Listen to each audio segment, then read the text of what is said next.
is culture? It's a very abstract term, right? So when we define culture, we usually refer to the top cross-cultural researcher, Hofstede, right? Okay, so what does Hofstede say? How does he define culture? What does culture include? What kind of cultural elements? I think culture includes belief, values. Beliefs, values, And habits. Habits. Yeah. Yes. So People. eating habits, for example, right? Yeah. Food habits, leisure habits, right? Okay. Very good. By the way, could you take out your name card so I know how to address you? Okay, how to know you. So Hofstede's definition is actually culture is like a software that runs human mind, right? It's like an algorithm, right, telling us, what to do in what situation, how to react, and what to think, right? Okay, so it's a programming of the human mind, by which one group of people, right, distinguishes itself from another group. Okay, so different groups of people or different nations, they have different sets of values, beliefs, just like Charlie said, right? Different habits, okay, different lifestyles, okay. But inside this group, okay, there is a set of shared values, of shared beliefs, what is right or wrong, what is ethical or not ethical, right? A shared set of norms that distinguish people from one group, in one group, from another, okay? Now, how is this related to the topic of IB, right? So in IB, in an international business organization, as organizations become increasingly more global, right? Which means employing people from different parts of the world with different cultural backgrounds. So in view of this trend, okay, international business managers, right, they are very much in need of a new kind of soft skill, which is called intercultural competence, right? Yeah, this is quite essential. They have to understand, okay, they have to understand the cultural differences in order to effectively manage people, right? In order to more successfully manage their employees, right? To avoid conflicts, right? In order to more effectively communicate and deal with different kinds of business partners, not only employees, but also business partners like suppliers, right? Partners, distributors, to more effectively negotiate business. Negotiation is very much about communication, right? So in a moment we'll talk about cross-cultural communication. Okay, some specifics there. Also, in order, intercultural competence, is useful when it comes to designing more effective strategies. Yeah. Those of you who have enrolled my international marketing course last semester, right? We were talking a lot about international marketing adaptation, right? Cultural adaptation. Yeah. So how to develop products and services, how to price them, how to promote them, right? How to come up with effective advertising campaigns that appeal to the local people, given the local, the cultural background. Okay. So this is very much about cultural knowledge, right? And also, intercultural competence, right, is very useful when we meet potential business partners at trade fairs, for example. Okay, so we meet potential customers, we meet potential, suppliers, business partners. Okay, so how to communicate with them, how to establish good relationships with them, the role of relationships, right, as a basis, for future business, right? This is varies from country to country, from culture to culture, right? Okay. So interacting, more effectively interacting with current and potential customers, right? Okay, so this is how business will, or culture, will affect international business. And managers in international business organizations, they have to manage a variety of cultural challenges, right? And some of those challenges will actually, briefly explain them, okay, review them in the following, okay, because cross-cultural communication and cross-cultural research, we can talk about this topic, for a whole semester, okay? So today we'll just do a short review on probably some terms or some concepts that you may be familiar with, or some of you who have enrolled my course last semester, we have talked about that already, right? So we'll just touch on some of those cultural, cross-cultural topics, right? First, the first one of them, okay, is cross-cultural communication, okay?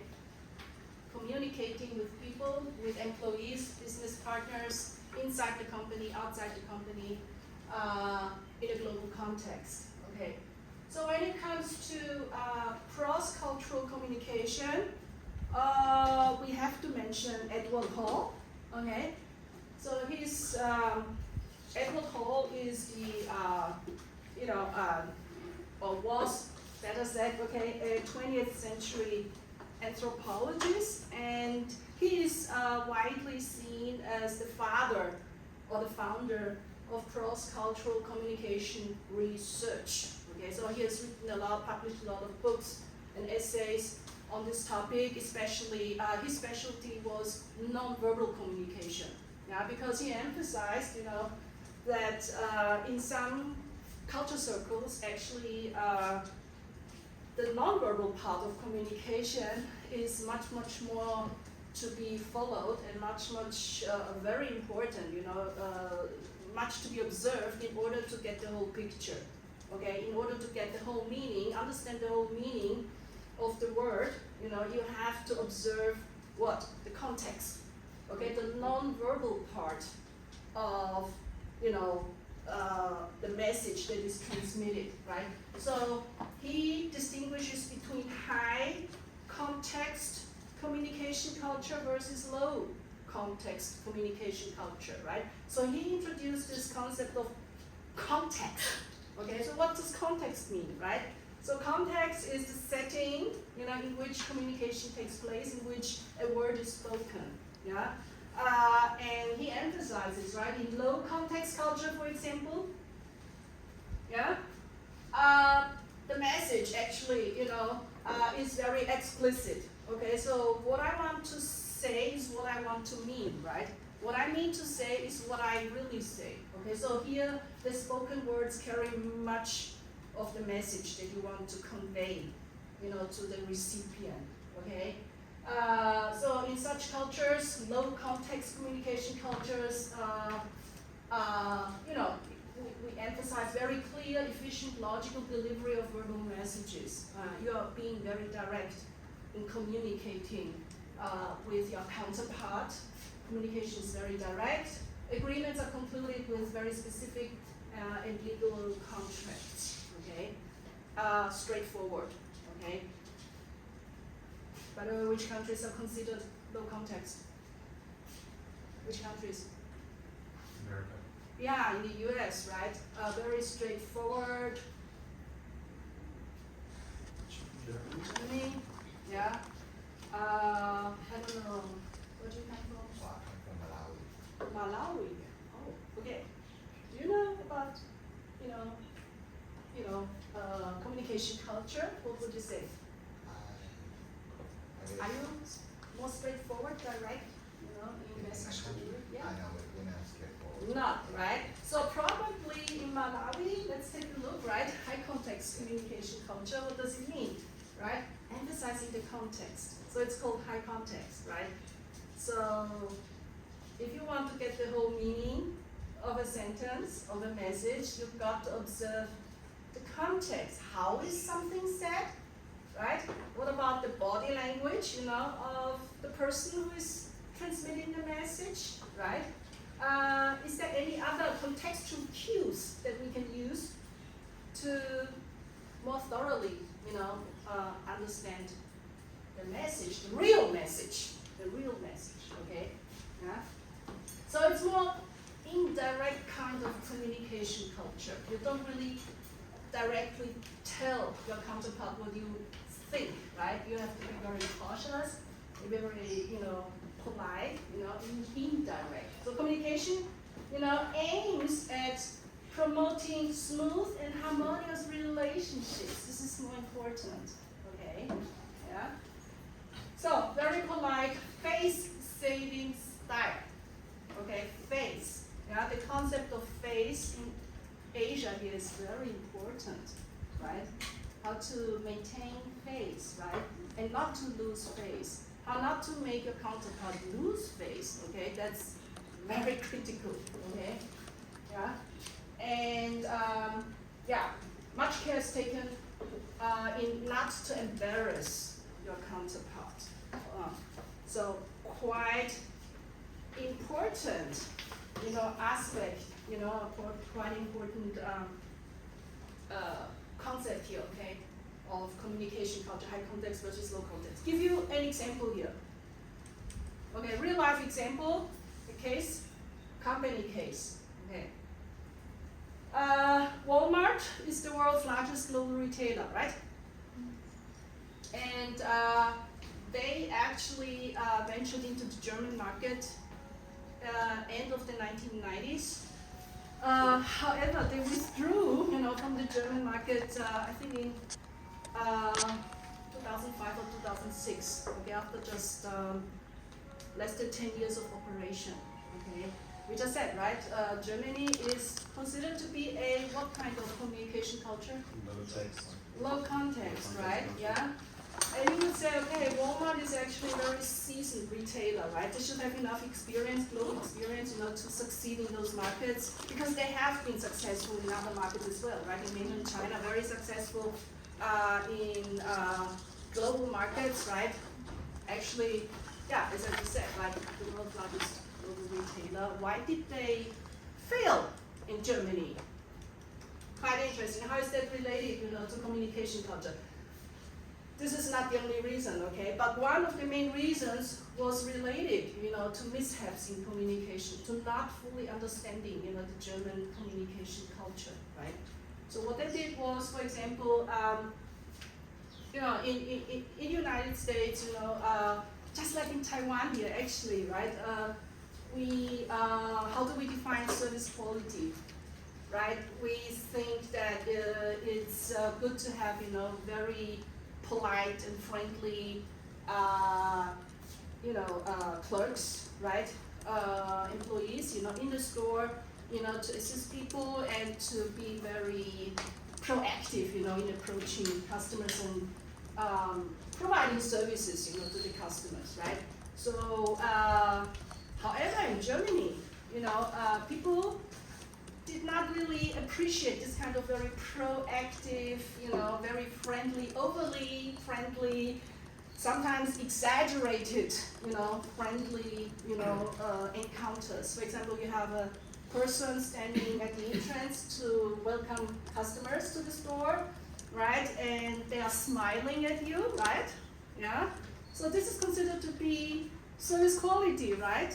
And friendly employees, right? But actually, I have to ask our friends here, you know, how would you react, you know, if you had this kind of, you can see it here in Taiwan as well, right? Yeah, You every can time see when I it here. enter the store in Taiwan, they Yes. start talking to me and want to sell something. Very I hate it. proactive, right? I hate You it. don't like it, right? You don't like it. And the same happened to Walmart in Germany, okay? So the local people did not really like that kind of, yeah, you could say this is a non-verbal part, you know, of communication, yeah, the kind of attitude and service extended to them, right? It was misinterpreted sometimes, okay? So you had clerks smiling at customers and they thought they were flirting with them, okay? So that could create misunderstanding, you know, quite embarrassing Another detail here, right? Yeah, I have to ask American. Yeah, so they also made the Germans, they also made them do group chants too. What do they do? Group chants, like in the mornings they would make them gather. Chants? Yeah. You mean singing? Singing a Like- song or what? Kind of like the Walmart, Is it it's like an anthem? Yeah, yeah. Really? In Germany. Advertisement? And- Oh, So I really? know this because my dad's from Germany and, Oh, that's quite interesting. but no, like, So I mean, Walmart, they sing an anthem in the morning? they had to in Germany. They had to. And that was I'm quite totally surprised. ignoring the German history. It's quite the same here in Taiwan, right? Yeah, but you don't make Germans sing anthems. Yeah, so they had to sing a song, just So, so your classmate just said, right? Okay, singing a song in Germany, all the employees had to sing a song, you know, They to were cheer them forced to. up, you know. they were forced to. Forced to. Okay, so Yeah. so that's even. Okay. How about begging? I mean not begging. I mean after payment, Well, and then another detail is they actually had for employees that wanted to unionize, because unionizing is a big thing there. Walmart would encourage employees to snitch on each other, to tattletale on each other if they tried to talk about working conditions and stuff. Oh. Yeah, so Okay. they would encourage them to tell managers on other employees. It was Okay, and very, you just very- think about it, okay? These are local German employees. They were forced, to assume, or to implement, those, very unusual, those actions, right? Yeah. Also, one detail here, right? In the U.S., as part of the service quality, right? You pay. Okay, at the cashier, at the POS, the cashier you pay, and then you have somebody else, another service employee, to put all the stuff, groceries into the bag, right? So if you were in the United States, have you been before? You have to service. I find it very convenient, okay, because I can just pay, without hustle, okay. However, in Germany, this is not an SOP, right? So in Germany, you just pack yourself. You pay and then you pack, right? Or you pack first and then you pay.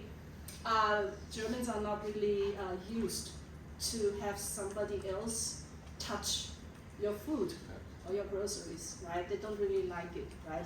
Yeah, so again, this is a kind of non-verbal, aspect of communication showing or displaying service quality, which is not appreciated by Germans at all, okay? So, just think about it, right? So the local German employees and the local German customers were forced to endure, this kind of actions, right, or this kind of procedures, right? So this was one of the small reasons, yeah. It's not the main reason, but it's one of the reasons why Walmart did not succeed, in the German market withdrawing. And I think at the end they just sold more than 80 stores, to their competitor. Okay. By the way, Walmart employees, they get the paycheck every month, right? And on top of the paycheck, in the envelope, it says brought to you by your customer. Yeah. So smile and be friendly to them, right? So that's one reason why, they smile at customers, right? Just like here in Taiwan, very proactive and friendly, right? Okay, yeah, so this is communication culture, right? And here you have another, slide here. Maybe you can check your own home country communication culture, okay? Then you'll find it here, okay, Vietnamese, highly contextual, right? Do you agree, right? What about Taiwan? What about the Taiwanese student? Richard, where's Taiwan? How would you describe Taiwan's communication culture?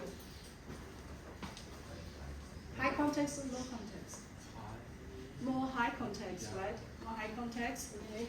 Yeah. So know who you're talking to. Okay. Know who you are talking to. Okay. Good. Some other, cultural challenges, or cultural problems originate from two other phenomena. Okay, one is called self-reference criterion. Do you remember in international marketing class we talked about that, right? SRC. Anybody still remember what is SRC? Self-reference criterion. It's a big problem. It's a major problem and a major obstacle, in international business, right? If you have a high degree of self-reference criterion. Well, so as the name tells you, right? It means, referring to one's own cultural values, beliefs, right? Experiences and knowledge in order to make a decision. Yeah, in order to make an evaluation, yeah, in order to interpret the situation. So you unconsciously refer to your own cultural background, right, when you make a decision. And this is a problem because you fail to take the standpoint of your customer, for example, right? Yeah, you see everything and you interpret the whole world from your own viewpoint, right? And but you are influenced by your own cultural background, right? So that's the problem. Yeah. So you have a different interpretation of the situation than, for example, your counterpart, right? Yeah. So in international marketing or international business, we try to avoid slipping into self-reference criterion as much as possible. We cannot completely avoid it. Yeah. Yeah, because we are, influenced by our cultural background, okay, we cannot escape, but we can be aware of it and try to reduce it as much as possible, right? Try to learn from other cultures, right? Understand, the local cultures, right? One example here, self-reference criterion. I have to see. Our Indian friends. Musa, yeah. Musket. Muscat. When did McDonald's venture to India? When did McDonald's? McDonald's, yeah. How is McDonald's faring in India? I don't know when it came to India. Yeah, is it popular? Yeah, it is very popular. It is very popular. Okay. It's quite interesting, right? Because a very high percentage of Indians are actually vegetarian, right? Yeah, we mostly Oh, have yeah. vegetarian food in McDonald's. How many percentage? I think 70% or 60%. You mean vegetarian? Yeah. 60%. Yeah. Oh, that's staggering. Okay, that's staggering. I thought it was only around 1/3. Yeah. If you say 30%, I would have considered it be very high percentage, right? But you say 70%. In between 60 to 70. 60 to 70%. Okay. So McDonald's ventures into India, right? End of the 90s, right? Yeah, with the notion that Indians will eat my burgers. Yeah, so they are very self-confident, right? Yeah, but they learned it the hard way. Okay, so self-reference criterion was actually very strong with McDonald's when they ventured there. They thought they could just sell, their menu to the Indian people because there are people who are not vegetarian, right? But they learned it the hard way, so they had to adapt the whole menu. Okay, they had to come up with local preferences, right? Local, like vegetarian burgers, even all those side dishes, like fish or fries or whatever, was not really. The non-vegetarians were not really accustomed, to this kind of food, right? Yeah, so they had to change a lot, the total market offering had to be adapted, to the local culture, even the way they process it. Okay, the kitchen, the cooking process, they had to separate it. Okay, they had to reorganize, the whole procedure, right? And it cost a lot of money. Yeah, it was a high degree of adaptation, right? As we say in international marketing, and we also said, right, adaptation will incur cost. right? So they learned it the hard way, okay? If they had reduced the self-reference criterion and be more aware, right, about Indian culture before they went there, right, they could have saved a lot of money, okay? But they had, yeah, they were very self-confident, right? Okay, so that leads me to the next problem or the next cultural challenge here, which is ethnocentrism. Right, so ethnocentrism, do you still remember what it is? I keep on, you attended my class last semester. Do you remember what is ethnocentrism? Still remember? Richard was also here, yes. Stefani also, yeah. What is ethnocentrism? Yeah? to believe that all the dynamics around the globe revolve around your own. Yeah, it's very self-centered, okay.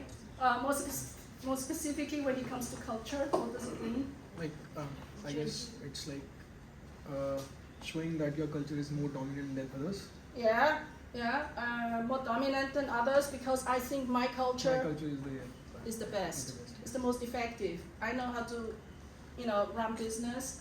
I know how to manage a brand. I know how to manage people. Okay, so I know best how to do things. So when I come in, just listen to me. Okay. So this is a notion of pride. Okay, it's national pride, and it's not good. When you're doing international, when you are international business, right? Yeah, you have to have some kind of how should I say? You should respect the local culture, and see things from another perspective, right? So this kind of notion that your own culture is superior or more effective than the local one, right, causes a lot of problems in international businesses. Especially, we usually see ethnocentrism with companies coming from the Western countries, venturing into emerging market economies or developing countries, right? They come in and think we know how best how to manage a business, right? So we are most effective, and our management concepts have to be implemented, right? Without regard, regardless of the local culture, and the local people. Okay, so this could cause a lot of conflicts, ethnocentrism, right? Not only among employees, right? Yeah, but also between employees and the employer, right? The company, right? And overall, it could lead to unproductive work environment and possibly also some harassment cases, right? Okay, so one example here of observable ethnocentrism, right? The notion, in the business community, international business community, from the Western Hemisphere, that Western-style customs and habits, Western-style customs and rules are valid everywhere, right? So when we want to do business, we talk English, right? So who said that English is the common global language, lingua franca, for everybody? Yeah, has ever anybody thought about learning the local language? Right, so when I go to do business in India, I can, okay, India is not a good example. They are all fluent in English, right? But when I go to, do business in Vietnam, right? Maybe I should learn to speak Vietnamese first, right? Yeah, who said that, my customer should adapt to me and speak English, right? So this is ethnocentrism, right? Or the way we interact with each other, right? Yeah. Shaking hands, so we greet each other, right? Shaking hands, right? But how do we shake hands, right? There are very subtle nuances here, right? Shaking hands with a very firm grip, more loosely. Okay, so you notice there are differences, right, in cultures, right? Western people, right? They have a very firm grip, right? As a way to show sincerity, right? But who said this is valid everywhere, right? Yeah. How do you greet each other in India? We generally shake hands. Shake hands, right? Is it a firm grip or is it a loose grip? I would say it's in between, not too In loose. between, right? Not too loose, Not too too hard. loose. Okay, yeah. In Asia here we are more used to loose grip, right? Yeah. Indeed, it's unfriendly if you have a very firm grip, right? It's like aggression, right? So we interpret those non-verbal cues differently, correct? Yeah. And who said, that, Western style way of conducting business is the only one, is the true one, and is the correct one. Okay. Yeah. So my message here is just try to reduce, ethnocentrism as much as possible, and by respecting, the local culture. Okay. Yeah. So, good. Hofstede. Okay, so cultural values, right? Cultural value dimensions, right? Of course, we have to mention Hofstede, but we are just going to pick on some of them, not go through all of them. Okay. So, individualism. Yeah. What does the IDV index tell us? Individualism index, according to Hofstede, what does it express?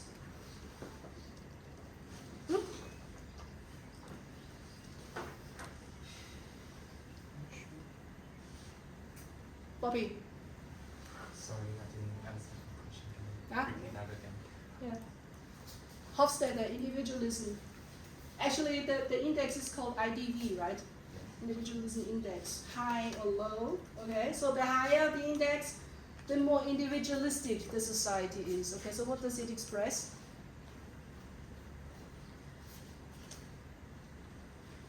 What's the opposite of individualism?